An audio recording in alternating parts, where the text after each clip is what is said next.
بسم اللہ الرحمن الرحیم۔ اہل بیت اردو پوڈ کاسٹ کے 11ویں ایپیسوڈ میں آپ کا استقبال ہے۔ یہ روایت جو میں آپ کو سنانے جا رہا ہوں یہ اصول کافی کی جلد نمبر 1 میں نقل ہوئی۔ ابن ابی الاوجاع اور امام صادق علیہ السلام۔ عبد الکریم نامی ایک شخص جو کہ ابن ابی الاوجاع کے نام سے مشہور تھا، ایک دن امام صادق علیہ السلام کی بارگاہ میں آیا، دیکھا کہ امام کے پاس ایک گروہ بیٹھا ہوا ہے، یہ بھی خاموشی سے بیٹھ گیا۔ امام اس کی طرف متوجہ ہوئے اور کہا، مجھ سے بعض مسائل پر مناظرہ کرنے آئے ہو؟ ابن ابی الاوجاع کہنے لگا، اے فرزند رسول، بے شک میں اسی مقصد سے آیا ہوں۔ امام صادق نے فرمایا، تم پر تعجب ہے کہ ایک طرف خدا کا انکار کرتے ہو اور دوسری طرف مجھے فرزند رسول خدا کہتے ہو۔ ابن ابی الاوجاع نے کہا، میری عادت مجھے ایسا کرنے پر مجبور کر رہی ہے۔ امام، تو پھر تم خاموش کیوں ہو؟ ابن ابی الاوجاع، آپ کا روب و جلال باعث بنا ہوا ہے کہ میری زبان کلام کرنے سے قاصر ہے، اگرچہ میں نے بڑے بڑے دانش مندوں اور خطیبوں سے بحث کی ہے اور انہیں شکست دی ہے، لیکن کوئی مجھے آپ کی طرح مروب نہیں کر سکا۔ امام، اب جب کہ تم گفتگو شروع نہیں کر رہے ہو تو میں ہی گفتگو کا آغاز کرتا ہوں۔ پھر آپ نے فرمایا، تم کسی کے بنائے ہوئے ہو یا نہیں؟ ابن ابی الاوجاع، میں کسی کا بنایا ہوا نہیں ہوں۔ امام، ذرا یہ تو بتاؤ کہ اگر کسی کے بنائے ہوئے ہوتے تو کس طرح کے ہوتے؟ وہ کافی دیر تک خاموش رہا اور اپنے نزدیک پڑی ہوئی لکڑی کو ہاتھ میں لے کر تخلیقی چیزوں کی صفتیں بیان کرنے لگا کہ مصنوعی چیزوں میں اس طرح کے عیوب، مثلاً بڑا چھوٹا ہونا یا متحرک اور جامد ہونا، یہ سب صفتیں پائی جاتی ہیں۔ امام نے فرمایا، اگر تخلیقی چیزوں کی ان صفات کے علاوہ دوسری صفات تم نہیں جانتے ہو تو یہ یاد رکھو کہ تم خود بھی ایک تخلیق ہو، لہٰذا خود کو بھی کسی کا بنایا ہوا جانو، کیونکہ اس طرح کی صفات تم اپنے وجود میں بھی پاؤ گے۔ وہ کہنے لگا، آپ نے مجھ سے ایسا سوال کیا ہے کہ جو آج تک کسی نے نہیں کیا اور نہ آئندہ کرے گا۔ امام نے کہا، اگر یہ فرض کر لیا جائے کہ پہلے کسی نے تم سے اس قسم کا سوال نہیں کیا تو یہ کیسے کہہ سکتے ہو کہ آئندہ بھی کوئی اس قسم کا سوال تم سے نہیں کرے گا؟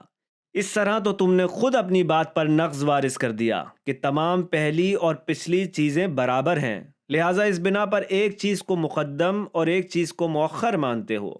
اے عبد الکریم، یہ بتاؤ کہ اگر تمہارے پاس سونے کے سکوں سے بھری ہوئی ایک تھیلی ہو اور کوئی تم سے کہے کہ اس تھیلی میں سونے کے سکے ہیں اور تم جواب میں کہو کہ نہیں، اس میں کوئی چیز نہیں، وہ تم سے کہے کہ سونے کے سکے کی علامت کیا ہے، تو اگر تم طلائی سکوں کی صفت نہیں جانتے ہو تو کیا تم یہ کہہ سکتے ہو کہ اس تھیلی میں سونے کے سکے نہیں ہیں؟ اس نے کہا، نہیں، اگر میں نہیں جانتا ہوں تو نہیں کہہ سکتا کہ یہ سکے نہیں ہیں۔ امام، تو یاد رکھو، اس جہان کی وسعت اس تھیلی سے کہیں زیادہ ہے، لہٰذا اب میں پوچھتا ہوں، کیا یہ جہان مصنوع ہے؟ کیونکہ تم نے تو مصنوعی چیزوں کی خصوصیت کو غیر مصنوع چیزوں کے مقابل میں نہیں جانا۔ جب گفتگو اس حد تک پہنچی اور ابن ابی الاوجاع سے کوئی جواب نہ بن پڑا تو وہ شرمندہ ہو کر خاموش ہو گیا۔ اس کے بعض ہم مسلک مسلمان ہو گئے اور بعض اپنے کفر پر ڈٹے رہے۔ ابن ابی الاوجاع پھر تیسرے دن امام صادق علیہ السلام کے پاس آیا اور کہنے لگا، آج پھر آپ سے کچھ سوال کرنے آیا ہوں۔ امام نے کہا، جو پوچھنا چاہتے ہو پوچھو۔ وہ کہنے لگا، آپ کے پاس اس پر کیا دلیل ہے کہ یہ دنیا حادث ہے، کہ پہلے نہیں تھی اور پھر وجود میں آئی؟ امام، ہر چھوٹی بڑی چیز کو تصور کرو، اگر کوئی اضافی چیز ہو تو اس کو اس کے ساتھ ضم کرو تو وہ چیز خود بخود بڑی ہو جائے گی۔ یہی حال انتقال کا ہے کہ حالت اول میں چیز چھوٹی ہوتی ہے، دوسری حالت میں بڑی ہو جاتی ہے۔ حادث کے معنی بھی یہی ہیں، اگر وہ چیز قدیم ہوتی تو دوسری صورت میں تبدیل نہیں ہو سکتی، کیونکہ ہر وہ چیز جو نابود یا متغیر ہو دوبارہ پیدا ہونے اور نابود ہونے کی صلاحیت رکھتی ہے، لہٰذا یہ موجود عدم سے حاصل ہوتا ہے۔ اگر فرضاً وہ چیز قدیم تھی اور بڑی ہو جانے کی وجہ سے متغیر ہو گئی اور حادث ہو گئی ہے تو بھی اسے قدیم ہی مانا جا سکتا ہے، کیونکہ ایک ہی چیز قدیم و حادث نہیں ہو سکتی۔ وہ کہنے لگا، چلیں فرض کریں کہ چھوٹے یا بڑے ہونے کی وہی حالت ہے جو آپ نے بیان فرمائی، جو اس دنیا کے حادث ہونے کی حکایت کرتی ہے، لیکن اگر سب چیزیں اپنے چھوٹے سن کی حالت پر باقی رہیں تو آپ کے پاس ان کے حدوث پر کیا دلیل ہے؟ امام نے فرمایا، ہماری بحث کا محور یہی موجودہ دنیا ہے جو تغیر کی حالت میں ہے، اور اگر اس جہان کے علاوہ دوسرے کسی جہان کی بحث کریں تو گویا وہ بھی ایک بعد میں آنے والی دنیا ہے یا پہلے والی ہے، تو یہ بھی وہی حادث ہونے کے معنی ہے، اور اگر بقول تمہارے چھوٹی چیز اپنی چھوٹی ہی حالت پر باقی رہے تو یہ رہ سکتی ہے، مگر جب اسی چھوٹی چیز کے ساتھ کوئی دوسری چھوٹی چیز ضم کی جائے تو وہ بڑی ہو جائے گی۔ لہٰذا اشیاء کا تغیر و تبدل خود ان کے حادث ہونے کی دلیل ہے۔